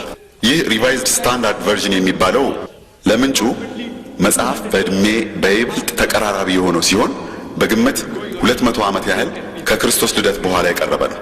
ስለዚህ ወደ ምንጩ ይበልጥ መቅረቡ ተቀባይነቱን ያጎለዋል። ግን የሶስትነት ትርጉም ምንድነው ብላችሁ ጥያቄ ስታቀርቡ አባትየውም ሰው ነው፣ ልጁም ሰው ነው፣ መንፈስ ቅዱስም ሰው ነው። ግን እነዚህ ሶስቱ ሶስት ሳይሆኑ አንድ ናቸው እንዲያብራሩልን ስንጠይቅ ምን ማለት ነው? ማለትም አባትየው ሰው ነው፣ ልጁም ሰው ነው፣ መንፈስ ቅዱስም ሰው ነው፣ ሶስት ቢሆኑም አንድ ናቸው። እናም ረቂቅ ነገር ነው ይላሉ፣ ሚስጥራዊ ነው ይሉታል። ማንም ክርስቲያን ሆኖ የተወለደ ሳልሳዊነት ወይም ደግሞ ሶስትነትን በስነ አመክንዮ ወይም በሎጂክ ሊያስረዳቸው የሚችል አንድም አታገኙ። ተመልከቱ እስኪ ሰው ማለት ምን ማለት ነው? ሰው ማለት የተወሰነ ስብዕና ያለው ፍጡር ነው። አባትየው የራሱ ስብዕና አለው፣ ልጅየውም የራሱ የተወሰኑ ስብዕና አለው፣ መንፈስ ቅዱስም የራሱ የተወሰኑ ስብዕና አለው። እናም እነዚህ ሶስቱ አንድ ናቸው ይላሉ። ሌላም ጥያቄ ሲያቀርቡ ሶስት ተመሳሳይ ደም ያላቸውን እንውሰድ፣ መንታ የሚመስሉ ናቸው እንበል። ደማቸውን ሲመረመሩ አንድ አይነት በመሆኑ በአንደኛው ስም ሌላኛው መያዝና መሰቀል አለበት ትላላችሁ? እንችላለን። ለምን? የተለያዩ ሰዎች ናቸውና። እናም የትኛውም ክርስቲያን ሊያረጋግጥላቸው አይችልም። በረዶ ወደ ውሃነት ይሟሟል፣ ውሃው ወደ ትነት ይለወጣል የሚለውን ምሳሌ ይህንን ለማስገንዘብ ይጠቀማሉ። ዛሬ ሳይንስ ሲነግረን በረዶ ወደ ውሃነት ሲሟሟና ሲለወጥ ያንን ፈሳሽ በረዶ ልንለው አንችልም፣ ውሃ ነው የሚባለው። እንዲሁም ያንን ውሃ ስታፈሉት ወደ ትነት ሲለወጥ ያው የመጀመሪያው ውሃ ወደ ትነት ነው የተቀየረው፣ ግን ውሃ ልንለው አንችልም፣ ትነት እንጂ። አንድ ነገር ነው ለውጥ እያመጣ ስያሜ የሚቀያየረው። አባትየው ልጅ ሲሆን አባትየው አልነበረም፣ አባትየው መንፈስ ቅዱስ ሲሆን መንፈስ ቅዱስ እዚህ አልነበረም። እና መጽሐፍ ቅዱስን ብታነቡ ኢየሱስ ክርስቶስ መንፈስ ቅዱሱ ግን እዚያው ነበር። እናም ወደ አባቱ ጸለየ፣ ስጦታውንም ተቀበለ። እናም የፈለገውን ነጥብ ስለ ሶስትነት ቢያቀርቡላችሁ በሎጂክ በሆነ መንገድ አይደለም። ምክንያቱም እነዚህ ሶስቱ አንድ ናቸው። ምክንያቱም መጽሐፍ ቅዱስ በግልጽ እንደሚያብራራ ማየት አለባችሁ። መጽሐፍ ቅዱስን ካነበባችሁ በዲትሮኖሚ መጽሐፍ ምዕራፍ 6 ቁጥር 4 እንዲህ ይላል፣ ለእስራኤል አንድ ጌታ ሰጠ፣ ያም አንድ ጌታ ብቻ ነው። እናም ኢየሱስ ክርስቶስ ይህንን ተመሳሳይ ነጥብ ደግሞታል። በማርቆስ ወንጌል ምዕራፍ 12 ላይ እኛ በእስራኤል ስንኖር ጌታችንም አምላካችንም አንድ እግዚአብሔር ነው ብሏል። ጥያቄውን የመለስኩ ይመስለኛል። አሰላሙ አለይኩም ወራህመቱላሂ ወበረካቱ። ዶክተር፣ ስለ ክርስትናና ስለ አይሁድ እምነት በአንድ ጎን ስንናገር ሌሎች ሃይማኖቶች እንዳሉ ይታወቃል። ከነዚህም በእግዚአብሔር የማያምኑ ይገኙበታል። እንዴት ነው ከነዚህ ሰዎች ጋር ስለ ሰው ልጅ አመጣጥ ዝግመተ ለውጥ በተመለከተ ልንነጋገር የምንችለው? አደም የሁሉም ሰው ዘር መጀመሪያ መሆኑን እንዴት ነው መተማመን የምንችለው?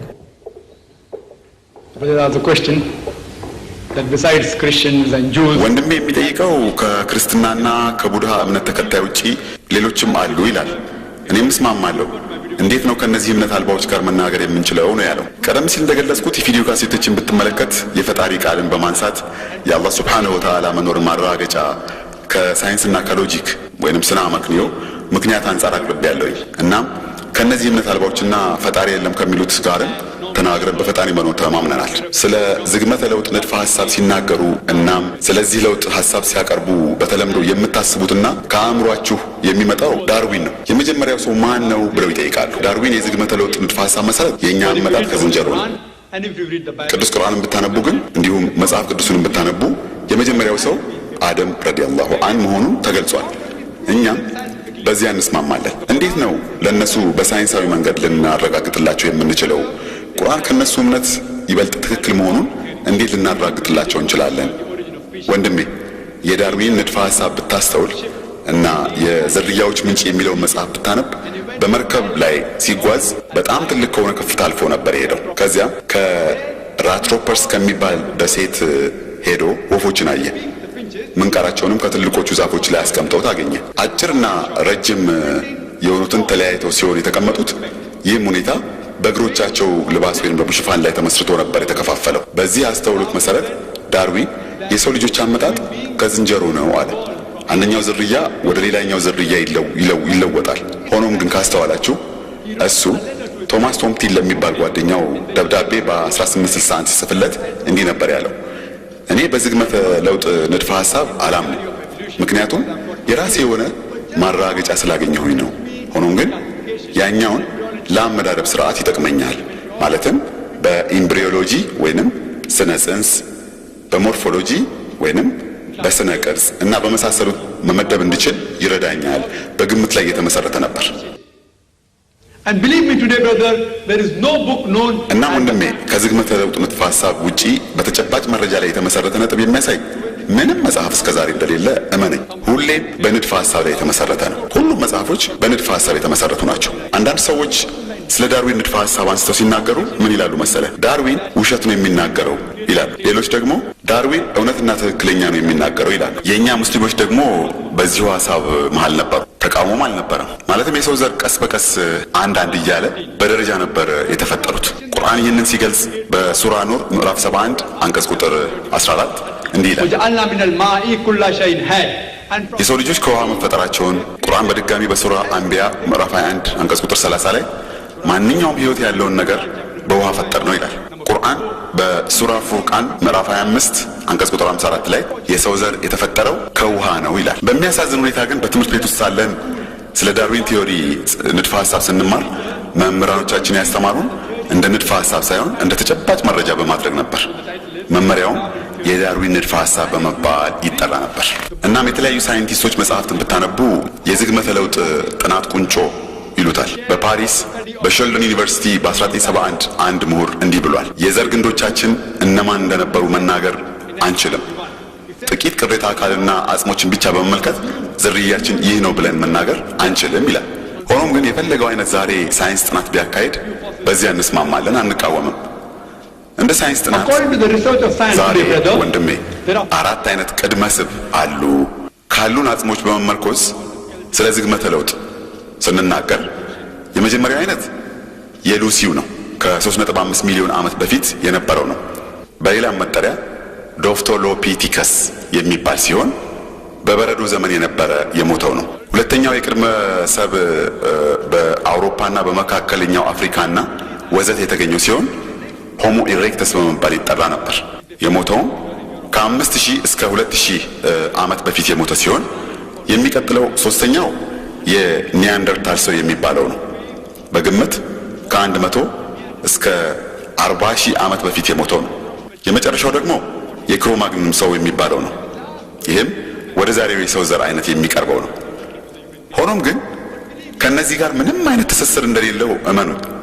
በአንደኛው ቅድመ ሰብ ዝርያና በሌላኛው ቅድመ ሰብ ዝርያ መሃል ምንም ትስስር የለም። አንደኛው ዝርያ ወደ ሌላኛው መለወጥ እንደሚችል የሚያሳይ ምንም አይነት መረጃ ዛሬም ድረስ የለም። አለበለዚያ ግን ሌሎች የሰው ዘሮች በመሃል የሚኖሩት የተወሰኑ ለውጦች የሚታይባቸው ይገኛሉ። ታዲያ ምንም ማረጋገጫ የለም። ያ ካልሆነ በዝግመተ ለውጥ ንድፈ ሐሳብ አቀራረብ የሰው ዘር ምንጭ ሂደታዊ ለውጥ ነው በሚለው ቁርአንም ይስማማል። የሰው ዘር ከውሃ ተፈጠረ የሚል ከሆነ ቁርአንም ይስማማል። አንድን ሰው ስንሰድብ የምንለው ምንድነው? በዳርዊን ዘመን ብትኖር ኖሮ ዳርዊን በአንተ ላይ ማረጋገጫ ያቀርብ ነበር እንለዋለን። ያ ምን ማለት ነው? የተረሳና በስህተት የተቀላቀለ ለማለት ነው። ተመልከቱ፣ የዳርዊን ንድፈ ሐሳብ ከባድ የጥምረት ክፍተት ወይም ደግሞ ስህተት እንዳለው ያሳያል። እናም ይህ የሱ ቲዮሪ ወይም ንድፈ ሐሳብ እውነታ ሳይሆን መላምት፣ ግምት ነው። ማንም እስከዛሬ ይህን የዳርዊን ንድፈ ሐሳብ ትክክል ነው ብሎ ማረጋገጫ ያቀረበ የለም። ያ ንድፈ ሐሳብ ቀን ያለፈበት ንድፈ ሐሳብ እንደመለስኩልህ ተስፋ አደርጋለሁ።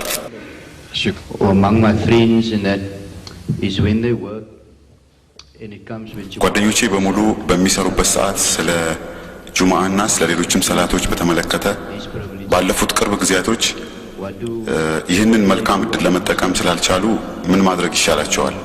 የአሰሪዎቹ ኃላፊነት ከስራው አኳያ ምን መሆን አለበት? ሌላው ጥያቄ ደግሞ አንድ ሰው ከአስተናጋጁ ጋር ቢጣላ ሌላው ሙስሊሞች ጎን ለጎን መጣላት ይኖርባቸዋል? ጥሉ ቀጥተኛ ወይም በድብድብ ማለት አይደለም፣ ግን በተለያየ ዘዴ መጣላት ይችላሉ። አመሰግናለሁ።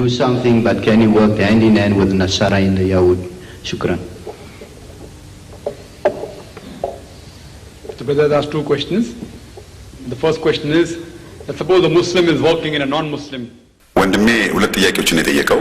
የመጀመሪያው ጥያቄ አንድ ሙስሊም የሆነ ሰው የሙስሊም ባልሆነ ድርጅት ውስጥ ይሰራል እንበል። እና አለቃው ሰላቱን እንዳይሰግድ ቢያደርገው ለመስገድ ቢከለክለው ምን ማድረግ አለበት? ሁለተኛው ጥያቄ በደንብ አልተረዳሁትም መሰለኝ፣ ካልተሳሳትኩኝ እደግመዋለሁ። ሁለት ሰዎች ሲጣሉ ብናይ ጎን ለጎን በማገዝ መጣላት እንችላለን የሚሉ ናቸው። ወደ መጀመሪያው ጥያቄ መልስ ስንሄድ ሙስሊም የሆነ ሰው ሙስሊም ባልሆነ ድርጅት ውስጥ ቢሰራና የሥራ ኃላፊው ሰላት ለመስገድ ቢከለክለው በድጋሚ ወንድሜ በቀን የ5 ጊዜ ወቅት ሶላቶች መስገድ ግዴታ ነው። አሁንም ይሄንን በድጋሚ ልነግረው እወዳለሁ። በዚህ ጉዳይ ላይ ሙስሊም ያልሆነን አለቃ እንዴት ማሳመን እንዳለባችሁ የራሳችሁን ሂክማ መጠቀም አለባችሁ። ለምሳሌ በስራ ሰዓት የሚሰገዱ ፈርድ የሆኑ ሰላቶች ምናልባት 2 ናቸው። በተለይም የዙህርና የአስር ወቅት ሰላቶች ናቸው። ምናልባት ለተወሰኑት የዙህር ሰላት ወይንም ሁለቱም ሊሆኑ ይችላሉ እንበል። እነዚህን ሰላቶች መስጂድ ውስጥ ወይንም ሌላም ቦታ ማድረግ ትችላላችሁ። እናም የመውጫ ጊዜ ፈቃድ በምትጠይቁበት ሰዓት ማስተዋል ያለባችሁ አለቃችሁን ስትጠይቁት እባክህን አለቃ ለ5 ደቂቃ እንደወጣ ፍቀድልኝ፣ ከዚያም የበለጠ ጊዜ ከሰጣችሁ አልহামዱሊላህ፣ አለበለዚያ ግን እባክህን ለ5 ደቂቃ ፍቀድልኝና ከመውጫ ሰዓት በኋላ 15 ደቂቃ ተጨማሪ ጊዜ ቁጭ ብዬ እሰራለሁኝ በሉት። ሰውየው የቢዝነስ ወይንም የንግድ ሰው ከሆነ እመኑኝ የትኛውም ጤናማ የቢዝነስ ሰው አይቃወምም፣ ይፈቅድላችኋል። አዛን እየተደረገ ከሆነ ወይንም በጣም አስፈላጊና አስቸኳይ የሆነ ስራ እየሰራችሁ ከሆነ አዛን ሰምቻለሁና ስራዬን አቋርጬ ወደ ሰላት ወዲያውኑ መሄድ አለብኝ ብላችሁ የምታስቡ ከሆነ ያ ፍጹም ስህተት ነው። እስላም በጣም መሐሪ ነው። በጀማዓ ተሰብስቦ መስገድ ይመረጣል፣ በጣም የሚመረጥም ነው። እናም የሚቻል ከሆነ ወደ መስጊድ ሂዱ። ሆኖም ግን ያላችሁበት ሁኔታ የማያመች ወይም ደግሞ የሚያመች ወይንም የሚስማማ ካልሆነ እስላም ሰፊ አማራጮች የጊዜ ሰንጠረዥ ሰጥቷቸዋል። የጊዜ ገደቡ በጣም ረጅም ነው። ለምሳሌ የዙህር ሰላት ወቅትን ብትመለከቱ ፀሐይ ከአናት ላይ ትንሽ ዝቅ ካለችበት ጊዜ አንስቶ እስከ ጀንበር መጥለቂያ መቃረቢያ ያለውን ጊዜ ያጠቃልላል። በግምት ግማሹን የሥራ ቀን ወቅት ይሸፍናል ማለት ነው። እናም በጣም ጠቃሚና አስቸኳይ ስራ የምትሰሩ ከሆነ አዛን ሰምታችሁ ለመሄድ ርቀት ካለው ምንም ችግር የለውም። የሥራ ሁኔታ ከተቃለለ በኋላ ከ15 ደቂቃም ሆነ ከዚያም በላይ ቆይታችሁ መስገድ ትችላላችሁ። እናም ለአለቃችሁ ከዚያም የበለጠ በመተካት እንደምትሰሩ ንገሩት። አለቃችሁ ለጀማ ወይም ደግሞ ለህብረት ሰላት እንድትሄዱ ከፈቀደላችሁ ወደ መስጊድ በጀማ ለመስገድ ከሄዳችሁ በፍጥነት ደርሳችሁ ተመለሱ። ፈርዱን ብቻ ሰግዳችሁ ተመለሱ። ሌሎችን ሱና እሰግድና ነፍልንም ሌላም ካሰባችሁ ግን የ5 ደቂቃው ጊዜ ግማሽ ሰዓት ላይ በቃችሁ ይችላል። ይሄንን ነው እኛ ሙስሊሞች የምናደርገው። የማይፈለግ እድል ለመጠቀም ስንፈልግ ይታያል። ትንሽ በጣም ሲቆነጥሩልን በእጅ ሙሉ እንጠይቃለን። ስለሆነም ይህንን በመተው ተገቢውን ፈቃድ ለማግኘት ቶሎ መመለሱ ጠቃሚ ነው። እናም እስከዛሬ ሙስሊም ያልሆነውን አለቃዬን ጠይቄ ፈቃድ የከለከለኝ አላጋጠመኝም። ራሳችንን እንደ አለቃ በመቁጠር ማየት ነው ያለብን። ለምን ለክርስቲያን አለቃዬ እነግረዋለሁ? ይፈቅድልኛል? አይፈቅድልኝም? የሂንዱ አለቃ ይፈቅድልኛል? አይፈቅድልኝም? እመኑኝ በመቶዎች የሚቆጠሩ ሰዎች መጥተው ተመሳሳይ ጥያቄ ጠይቀውኛል። እኔም መልሼ አለቃችሁን በዚህ መልኩ ጠይቃችሁታል? በጠቀስኩላችሁ አይነት ማለቴ ነው ስላቸው አይ ይላሉ። ሞክሩት እና እመኑኝ ሁሉም ይሳካላችኋል። በዚህ ከተጠቀማችሁ 99% ያህሉ የሥራ ኃላፊ ይፈቅድላችኋል። ግን እናንተ ትርፍ የሚያስገኝለትን መንገድ አቅርባችሁ ጠይቁ እንጂ ወደ ኪሳራ በሚወስደው መንገድ አትጠቀሙ። ሶላታችሁን ለመስገድ መስጂድ ርቀት ካለው ንጹህ የሆነውን ክፍል መርጣችሁ የትም መስገድ ትችላላችሁ። ምናልባት ያለቃችሁ ቢሮ ውስጥ ሊሆን ይችላል። የሚያመልክበትን የኢየሱስን ፎቶ ተሰቅሎ ካለበት አውርጄ ሰላት ልስገድ ማለት ያ እስላምን እንዲቃወም አደረጋችሁት ማለት ነው። ሌላ ፎቶግራፍ የሌለበት ክፍል ፈልጋችሁ ስገዱ። እንደገናም ጀማዓ ለመስገድ 10 ሙስሊሞች መስሪያ ቤት ውስጥ ስላሉ ድምጻችንን ከፍ አድርገን አዛን ማለት አለብን ብትሉ ጥያቄያችሁ ከእውነት የራቀ ይሆናል። ምን ያህል ጊዜ ፈቀደልን? ያንኑ ጥቅም ላይ አውሉት። ከአለቃው ፍላጎት ገደብ ውጪ ለመሆን አትፈልጉ። እስላም በጣም የተመቻቸ ነው። ከተቻላችሁ በጀማዓ ተሰብስቦ መስገዱ በጣም ጥሩ ነው። መስገድ ግዴታ ነው። በጀማዓ መስገድ ግን ፈርድ አይደለም። በጀማዓ መስገድ ሱና ነው። እና እመኑኝ ስኬታማ ትሆናላችሁ። ሆኖም ግን ከአለቃው አሰራር 1% ያህል እንኳ ከሱ ፍላጎት ውጪ ብትመጡ በምንም አይነት ብትጠይቁት ሰላታችሁን እንድትሰግዱ አይፈቅድላችሁም። እንበል ይህ ግዴታ የሆነውን ሰላት እንዳትሰግዱ ከከለከላችሁ ወደሚፈቅድላችሁ ሌላ ድርጅት መቀየር አለባችሁ። እመኑኝ ያ ሁኔታ የሚከሰትበት ሁኔታ እጅግ በጣም ዝቅተኛ ነው። ያንንም አሁኑኑ ፈጽሙ ማለት አይደለም። ሌላው ቀርቶ በህንድ ሀገር ውስጥም ይህን ያህል የከፋ ችግር አይታይም። በርካታ ቅን ሐሳቢ የማይቃወሙ መስሪያ ቤቶች አሉ። እስካሁን ድረስ አንድም አለቃ ሙስሊም ያልሆነ ሆኖ በአግባቡ ከቀረቡት በኋላ ሙስሊሞችን ከሚፈልጉት ነገር የሚከለክል አላጋጠመኝም። ከስራው ጋር የምትጻረሩ ከሆነና የምትቃወማቸው ከሆነ እነሱም ለምትጠይቋቸው ጥያቄ ምላሻቸው ጥሩ አይሆንም እንኳ ቢሏችሁ ፈቃድ የወሰድኩበትን 3 እጥፍ ትርፍ ጊዜ እሰራለሁ በሏቸው። እመኑ ሁሉም ይስተካከላል። ግን ምናልባት 0.001% ያህል ከሚቆጠሩት ዘንድ ምናልባት በምንም አይነት በፍጹም አትሰግዱም የሚል ካጋጠመ እንድትሰግዱ የሚፈቅድላችሁ መስሪያ ቤት መቀየር አለባችሁ። ስራችሁ ሰላት እንድትሰግዱ ለሚፈቅድላችሁ መሆን አለበት። ኢንሻአላህ ምናልባትም ቀድሞ ከነበራችሁበት መስሪያ ቤት ይከፈላችሁ ከነበረው የተሻለ ክፍያ ታገኙ ይሆናል። ደሞዙ አነስተኛም ቢሆን እንኳን ምንም ችግር የለውም። ኢንሻአላህ በኋላ የሚስተካከል ይሆናል። ጥያቄውን እንደመለስኩልህ ተስፋ አደርጋለሁ። ሙስሊሞች ሁሌም በሴቶች ላይ በሚያሳዩት ሁኔታ ይወቀሳሉ። ሙስሊም ያልሆኑ ሰዎች ሙስሊም ወንዶችን ሲወቅሱ ሙስሊም ወንዶች ሴቶችን ያሰቃያሉ፣ የበታች አድርገው ይመለከታሉና እንዲሁም ዝቅተኛ ግምት ይሰጣቸዋል በማለት ነው። ይህንን ሁኔታ በመመልከት ምን ያህል ክብር እንደምንሰጥ እንዲያብራሩልኝ ይጠይቃሉ። ሌላው የመጨረሻው ጥያቄ ደግሞ አላህ ሱብሓነሁ ወተዓላ በቅድሚያ አደምን ከዛም ሐዋን መፍጠሩ ጥልቀቱ ጠቢብነቱ ምንድን ነው? But there are 2 questions, but how can we clarify? ወንድሜ 2 ጥያቄዎችን ጠይቋል። ሴቶች በሙስሊም ውስጥ ተጽዕኖ እንደሌለባቸው እንዴት ማብራራት እንችላለን?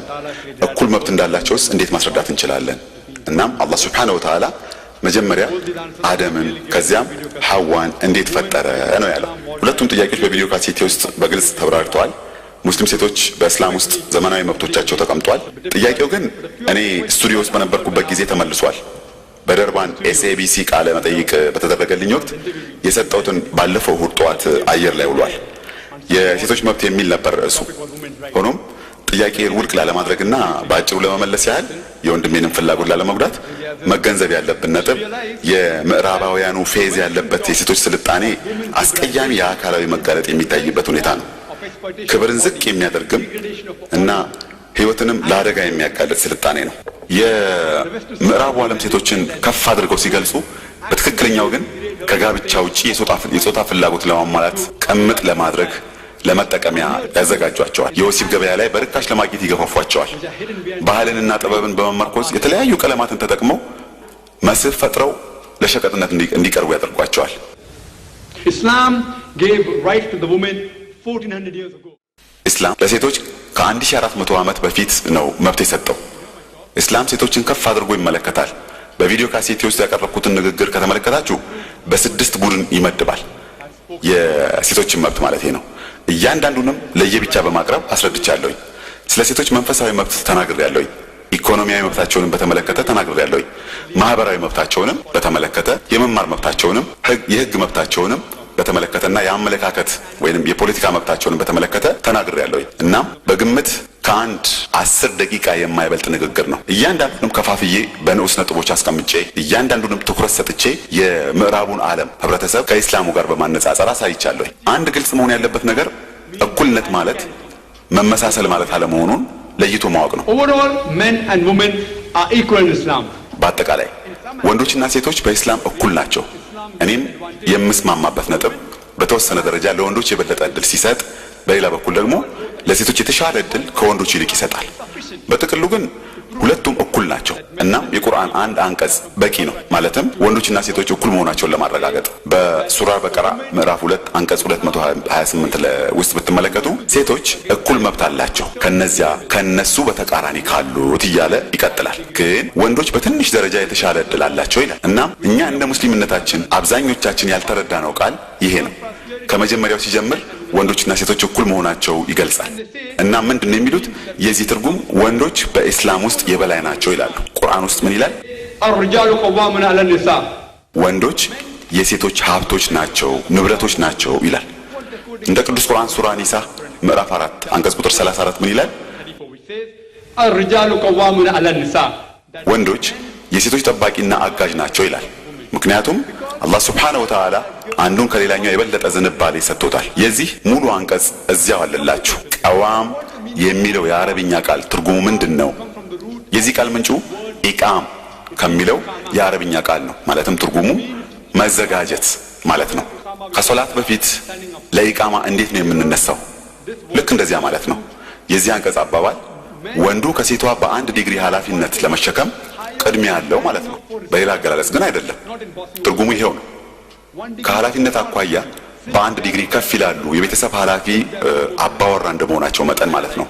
ሰፋ አድርጋችሁ ከተመለከታችሁት ሮቦት ከቤታችሁ ቢመጣ በእኩልነት አምናለሁ አትሉትም። በእኩልነት ስለማምን ብላችሁ ከዚያ ከሴቷ ጋር ልትደባደቡ ነው። እስኪ ከዚያ ሮቦት ጋር ተጣሉ። በተመሳሳይ ሁኔታ በሐዲስ መሰረት ቡኻሪ እንደዘገቡት በጥራዝ ቁጥር 8 ውስጥ ምዕራፍ 8 ሐዲስ ቁጥር 2 ምን ይላል?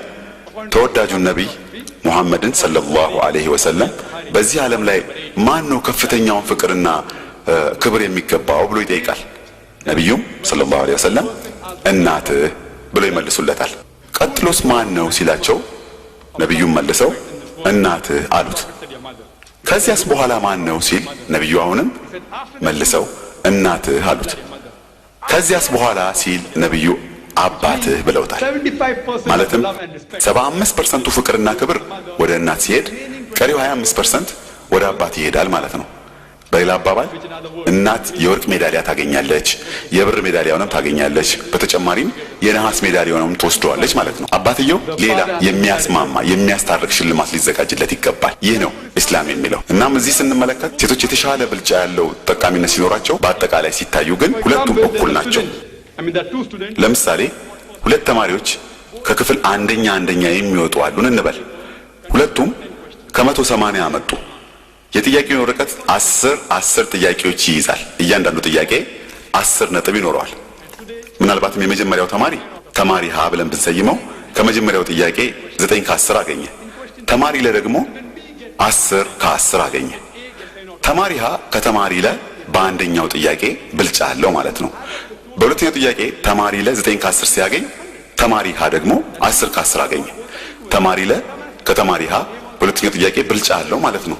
የሁለቱም ተማሪዎች የ10 ጥያቄ ውጤት ስንደምር ግን ውጤታቸው 80 ከመቶ ነው። በጥቅሉ ሲታዩ ሁለቱም እኩል ሲሆኑ በተወሰኑ ቦታዎች ሀ ሲበልጥ፣ በተወሰኑ ደግሞ ለ ይበልጣል። በተመሳሳይ ወንዶችና ሴቶች በእስላም ውስጥ እኩል ናቸው። ወንድሜ በተወሰኑ ደረጃዎች ወንዶች ሲበልጡ፣ በተወሰኑ ነጥቦች ደግሞ ሴቶች ቢበልጡም በአጠቃላይ ሲታይ ግን ሁለቱም እኩል ናቸው። ወደሚቀጥለው ጥያቄ ስንተላለፍ ለምንድን ነው አላህ ሱብሓነሁ ወተዓላ አደምን በመጀመሪያ በመቀጠል ደግሞ ሐዋን ፈጠረ? ከዚህ ላይ አንዱ ለሌላኛው የበላይ ነው ማለት አይደለም። ምክንያቱም ቁርአን በሱራ ኒሳ ምዕራፍ 4 ቁጥር 1 ሲገልጽ የሰው ልጆች ከአንድ ሰው ፈጠርን፣ የሰው ልጆችን ከአንድ ሰው ፈጠርን፣ የእሱን አይነት ፍጥረት ተመሳሳይ ሰራ ይላል። ያም ማለት ወንዶችም ሴቶችም ሁለቱም በመንፈስ እኩል ናቸው። አደም ከተፈጠረ በኋላ ሐዋ ተፈጠረች። ሁለቱም እኩልና ተመሳሳይ ተፈጥሮ ነበራቸው። የምዕራባውያን የተሳሳተ አመለካከት ሴቶች በእስላም ገነትን አያገኙም ይላሉ። ያም የቅዱስ ቁርአንን አንቀጽ የሚቃረን ሲሆን የሱራ ኒሳ ምዕራፍ 4 አንቀጽ ቁጥር 124 ሲጠቅስ ወንዶችም ሴቶችም ጠይቋቸው ማንም ይሁን እምነት ያለውና ተፈላጊውን ስራውን ከሰራ ወንድም ሆነ ሴት ገነት ይገባል ይላል። በግልጽ ተብራርቷል። እናም ለበለጠ የተሟላ መልስ ወንድሜ የቪዲዮ ካሴቶችን መጠቀም ትችላለህ። ሴቶች በእስላም የሚለውን ክፍል 1 እና ክፍል 2 ላይ አለልህ። ሌላ ጥያቄ ከሌለ የምሽቱን ፕሮግራም ማጠቃለል እፈልጋለሁ። አልፋቲሃ።